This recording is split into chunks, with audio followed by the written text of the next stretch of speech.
ఈరోజు మనము బూందీ పట్టి తయారు చేసినాము. బూందీ పట్టి ఎట్లా చేస్తామో చూద్దాము రండి. అందరికీ నమస్కారము. బూందీ పట్టికి కావాల్సింది 2 కప్పుల శనగపిండి, 1 కప్పు బియ్యపిండి. ఇందులో పోసి కలుపుకోవాలి. ఇట్లా లూజుగా కలుపుకోవాలి.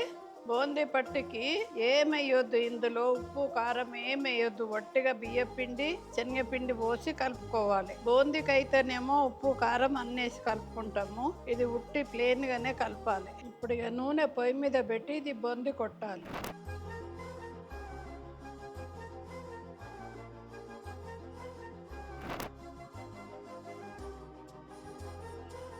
బూందీ పట్టి పాకం వచ్చింది.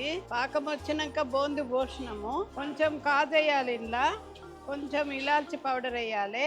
ఇప్పుడు ఇది ట్రేలో పోయాలి. ఇట్లా షాక్ తోటి కట్ చేసుకోవాలి. దీని మీద పోసి కొద్దిగా ఆడినాకనే తొందరగా కట్ చేసుకోవాలి. బాగా ఎక్కువసేపు ఆరితే కూడా రాదు. బూందీ పట్టి రెడీ అయింది. కావాలంటే మా షాప్కి వచ్చి కొనుక్కోండి. అఫీస్పేటలో ఒక షాప్ ఉంది, హెచ్ఎండి కాలనీలో ఒక షాప్ ఉంది, నాచారమ్మలో ఒకటి పెద్ద ఫ్యాక్టరీ ఉంది. లేదు అనుకుంటే పైన కనబడే లింక్ నొక్కండి. లింక్ నొక్కి కొనుక్కోండి.